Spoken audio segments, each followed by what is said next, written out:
ইস্টবেঙ্গলের সামনে বড় চ্যালেঞ্জ চেন্নাইন এফসি ম্যাচ। তার আগেই কিন্তু ইস্টবেঙ্গল শিবিরে বড় ধাক্কা এলো।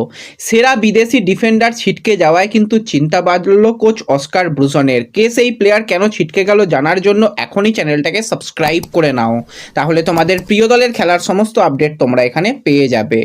তো ইস্টবেঙ্গল শিবিরে কিন্তু এখন বড় ধাক্কা হলো হেক্টর ইউসের ইঞ্জুরির কারণে কিন্তু চেন্নাই ম্যাচ খেলতে যায়নি হেক্টর ইউসে। মূলত তাকে রেস্ট দেওয়া হয়েছে। তার যেই জায়গাতে ইনজুরি সেখানে কিন্তু এমআরআই রিপোর্ট এসেছে, রিপোর্ট খুব একটা ভালো নয় বলে কয়েকটা দিন তাকে রেস্ট দেওয়া হয়েছে এবং আমরা দেখছিলাম অনুশীলনের আগেও কিন্তু তাকে মূলত রেস্ট দেওয়া হচ্ছিল। সে সম্পূর্ণরূপে ম্যাচ ফিট হতে পারেনি বলে তাকে রেখে কিন্তু বাকি দল চেন্নাইয়ের উদ্দেশ্যে রওনা দিয়েছে। এটা কিন্তু ইস্টবেঙ্গল শিবিরে বড় ধাক্কা। যেভাবে চ্যালেঞ্জ লিগের ম্যাচে হেক্টর ইউসে পারফরমেন্স করছিল, যেভাবে আইএসএল এর ম্যাচে আনোয়ার আলীর সঙ্গে জুটি তৈরি করেছিল, এটা কিন্তু একটা বড় ধাক্কা হলো চেন্নাই ম্যাচের আগে।